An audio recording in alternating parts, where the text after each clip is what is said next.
Dobrodošli u podcast Udruženja za zaštitu životne sredine GEA iz Pirota. Kroz projekat Digitalni ekolozi ovaj projekat je podržalo Ministarstvo zaštite životne sredine.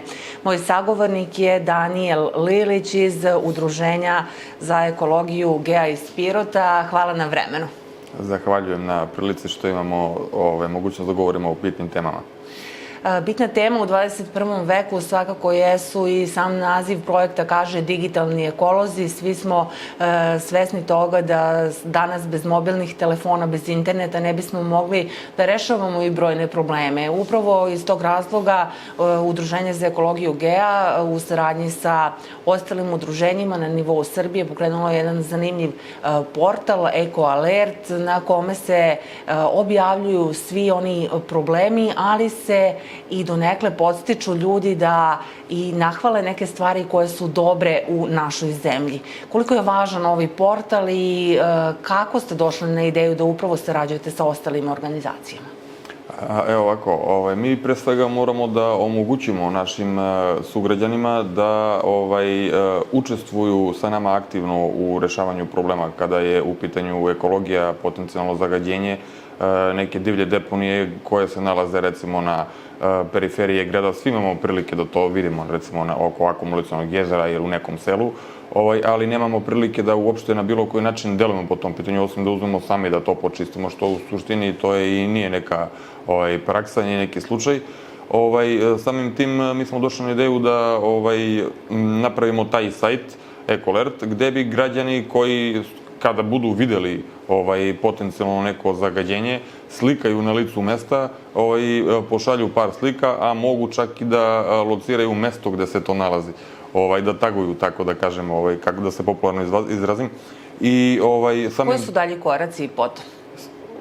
Samim tim, kada se to prikaže na sajtu, Udruženje GEA ima potencijalna partnerstva sa gradskom upravom, i sa komunalnom preduzećem, gde mi organizujemo posle toga čišćenje, uklanjanje otpada i tako dalje. Što se tiče ostalog zagađenja, sad mogu da kažem recimo da u zadnje vreme imamo sve veći broj aerozagađenja u Pirotu. Kad izađemo na ulicu mi vidimo da nam dim ide u oči, osjećamo da kažem to zagađenje, ali nismo u mogućnosti, ne možemo sad da kažem imamo fabriku Tigar koja zagađuje ovde, a da gasimo fabriku, ne. Možemo da prikazujemo i neka zagađenja što se tiče tog aerozagađenja, ali ja ovom prilikom želim da apelujem da mi kao građani sami smo krivi što se tiče tog zagađenja. Mi ne možemo da delujemo da to smanjimo u neku ruku. Jesu li zapravo upravo individualna ložišta najveći zagađivači? Jesu, ali hteo sam da kažem da se Pirot nalazi u kotlini i kada se već popnemo gore na panoramu mi vidimo da dim ne odlazi naviše, jednostavno se spušta dole kada je pritisak i u zadnje vreme, šta da vam kažem, to aerozagađenje je sve veće i veće. Jedna dobra stvar u tome je što Pirot već se priključuje na gas i ja se nadam da će u buduće da bude malo manje zagađenja što se toga tiče.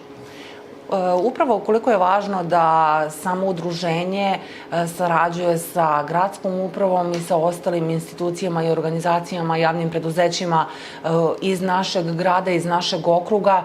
Neretko ste na terenu, veliki je broj volontera, samo udruženje postoji od 2011. godine, brojne akcije, ali svakako u saradnji, kao što sam rekla, i sa javnim preduzećem Komunalac, sa regionalnom deponijom, a pre svega sa građanima.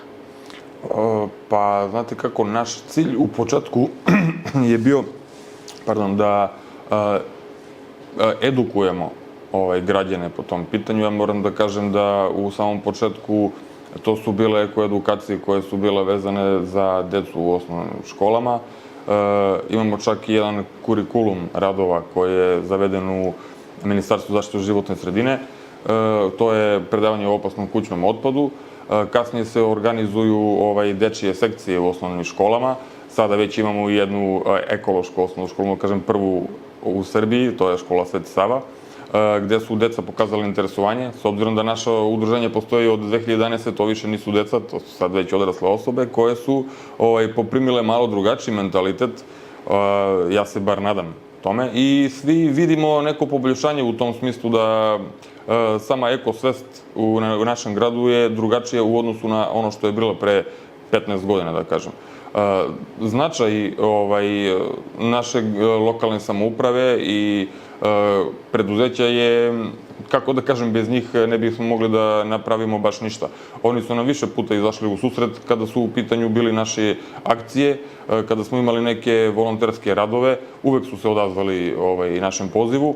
Tako da smo mi upravo zbog toga i došli na ideju kako bismo mogli da omogućimo i ostalim građanima koji ne učestvuju sa nama zajedno u akciji, da aktivno se uključe i učestvuju u rešavanju ekoloških problema na našoj teritoriji grada Pirota. Dakle, u svakom trenutku građani Pirota mogu da se obrate i samom udruženju, ali i na samom sajtu, je li tako, Eko Alert koji smo malo čas pomenuli. Kada govorimo o onim mlađim našim sugrađanima, malo pre ste pomenuli eko školu, ali su tu i naši vrtići gde deca zaista od malena imaju priliku da uče o zaštiti životne sredine. Pa jesu li upravo ti najmlađi nekako možda primjeri nama kako bi trebalo da se ponašamo? U principu jeste. Deca su, da ga vam kažem, možda malo više obraćaju pažnju na te stvari od nas, iako su mala deca, da kažemo, još uvek ništa ne znaju. Stariji ljudi jednostavno ranije nisu imali svest o tome jer je bilo drugačije i uređeno, drugačije, bacali su sve na sve strane, to je nama jednostavno bilo totalno normalno. Ta deca jesu naša budućnost i mi treba samo da ono što već oni znaju produže i da tako rade i u buduće i da uopšte nemaju prilike da vide neki loš primer da nešto bude drugačije u buduće, da se to jednostavno ne dešava i da im nekim svojim primjerom ukažemo na to da šta treba, šta ne treba da se radi po tom pitanju.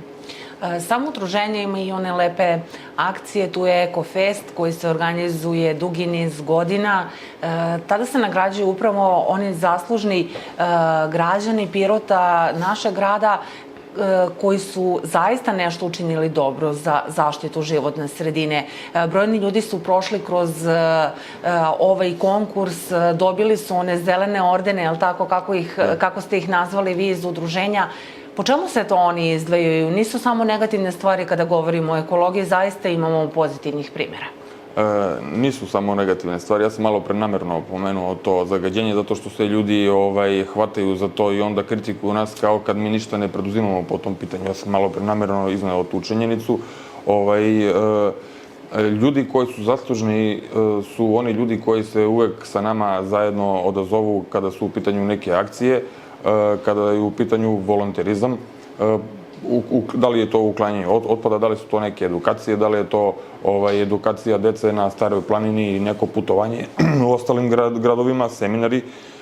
Ljudi koji su tokom cele godine bili aktivni učesnici u udruženju GEA, na kraju godine dobijaju taj zeleni orden i oni, kako da vam kažem, budu prepoznatljivi kao jedni, ne mogu da kažem junaci, ali neki zeleni idoli u našem gradu, ostalim građanima. Koje je mišljenje samog udruženja, odnosno stav članova udruženja što se tiče samih kazni za nepoštovanje onih propisa i da li kod nas može da kazna upravo stimuliše nekog da više ne radi neke loše stvari, odnosno u ovom slučaju da ne zagađuje životnu sredinu? Apsolutno da.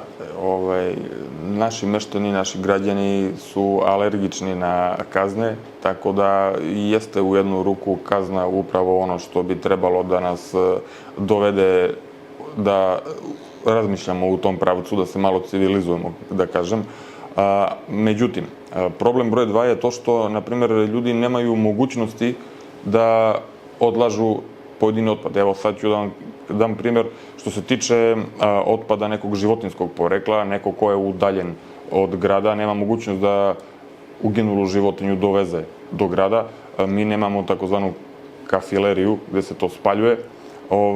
nemamo mogućnost da dovezamo iz nekog udaljenog mesta nešto što se vodi kao opasan kućni otpad, tako da postoje sada kontejneri i u najudaljenijem selu, postoje one žičani kontejneri za PET ambalažu, što mogu da kažem da je i to jedan korak, ali mi sada ne možemo da kaznimo nekog ko nije u mogućnosti, ne može da čovek da ostavi svoje svakodnevne aktivnosti da bi ispunio to onako kako treba. Jednostavno, treba da se grad više angažuje da bi ostvario mogućnost ljudima da mogu da odlažu otpad, razvrstavaju otpad i da mogu da se jednostavno uključe onako kako treba, kako je to recimo uređeno u drugim zemljama. Kakav je stav o samom neformalnom obrazovanju mladih i dece o ovim temama? Pa ja sad mogu slobodno da kažem da u svakoj osnovnoj školi već postoje ekološke sekcije, postoje neki testovi gde deca rade testove, gde idu u tom nekom pravcu da se edukuju, imaju zanimljivo druženje na Staroj planini. Mi smo u saradnji sa drugim organizacijama imali nekoliko takvih sekcija, izletišta, gde se drže predavanja od strane pojedinih stručnjaka iz određenih oblasti, gde deca imaju svakako prilike da se upoznaju sa ovim temama. To je svakako i Božićna škola, gde vaše udruženje godinama unazad učestvuje. Kakav je tada odaziv i koje su to važne teme koje deci upravo tada predočavate? Na Božićnoj školi baš upravo predočimo neke teme koje su vezane za aktivnosti u našem gradu po pitanju budućih programa udruženja GEA. Mogu da se informišu šta će se raditi unapred tokom cele godine. Svakako se edukuju o ekologiji, na različite načine, da li je to u pitanju kako treba da se ponašaju, da budu prema sami sebi, kasnije i prema drugim građanima, prema svojim vršnjacima. Uče da naravno ne bacaju smeće, da to odlažu u kontejnerima, da postoje posebni kontejneri. Neki od njih se kasnije opredeljuju baš za ovaj smer, da upišu i zaštitu životne sredine. Tako da mogu da kažem slobodno da imamo baš i veći odaziv ovih kadrova. Nadam se da smo dali svoj doprinos u tome. To je to. I je li primer dobre prakse grad Pirot što se tiče samog odlaganja otpada, da kažemo i da zaokružimo nekako ovu priču, kao što sam i malo pre napomenula, nisu samo negativne stvari, zaista vi iz udruženja imate odličnu saradnju i sa građanima, sa samim volonterima, sa članovima, sa nevladinim organizacijama iz drugih gradova, često ste i na seminarima van naše zemlje, i zaista imate priliku da učite i vi od njih, ali verujem i oni od nas. Šta je ono što predstavljate uvek kao dobar primer iz Pirota? Pa mi uvek pomenemo da je Pirot takvo područje, da je kod nas ekologija zastupljena u jednom i drugačijem obimu, ne samo kada je u pitanju ekoedukacija i uklanjanje tog otpada. To je taj prvi stepen. Tu se govori i o zaštiti pojedinih zaštićenih vrsta. Baš smo imali jedan evropski projekat koji smo radili, koji je bio vezan za zaštitu ptica. To je projekat koji se radio na nivou cele Evrope. Mi smo to sprovodili na teritoriji celog Pirotskog okruga, inače sprovodio se na teritoriji cele Srbije. Radimo programe koje se tiču zaštićenih vrsta biljaka, životinja. Mi ovde na Staroj planini imamo nekoliko endemskih vrsta zaštićenih biljaka, imamo nekoliko vrsta zaštićenih životinja. Mi uvek to pomenemo i gledamo da napravimo u buduće neki kao mini rezervat gde bi se uzgajale zaštićene životinje.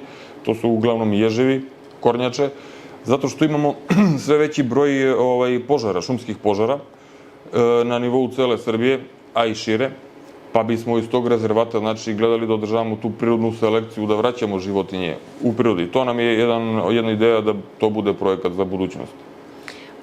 Sumirajući i ovu godinu koja je već odlazeća od 2025.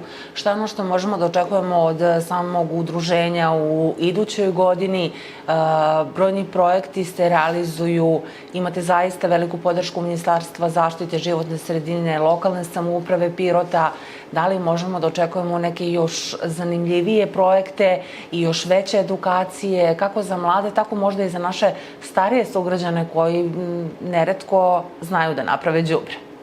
Što se tiče starijih sugrađana, mogu da kažem da se naše udruženje baš dosta trudilo da izađe u susret našim starijim sugrađanima u nekim selima gde nemaju baš redovan red vožnje, a onda su naši volonteri obilazili naše starije sugrađane. Što se tiče ostalog dela vezanog za saradnju sa ministarstvom, to je upravo onaj projekat koji sam napomenuo o tom rezervatu gde će se uzgajati neke životinje koje bi se kasnije nakon požara vraćale u prirodu kako bi se vršila životna selekcija. Što se tiče građana, upravo je ovaj Eko Alert mogućnost da našim građanima omogućimo da ukažu na svoje probleme. Još jednom ću zamoliti na anonimne učesnike da ne daju negativne komentare, jer nije u pitanju samo taj negativan komentar šta smeta, to svi mi vidimo šta smeta, nego baš naprotiv da se na neki način uključe kako bismo mogli da poboljšamo situaciju i da im omogućimo da daju svoj doprinos za zajednicu u kojoj žive. I tako zajedno dođemo do rešenja. Svakako. Hvala najlepše na ovom razgovoru. Hvala vama. Pratili ste podcast Udruženja za ekologiju i zaštitu životne sredine GEA iz Pirota. Svakako posetite portal Eko Alert i čuvajte životnu sredinu.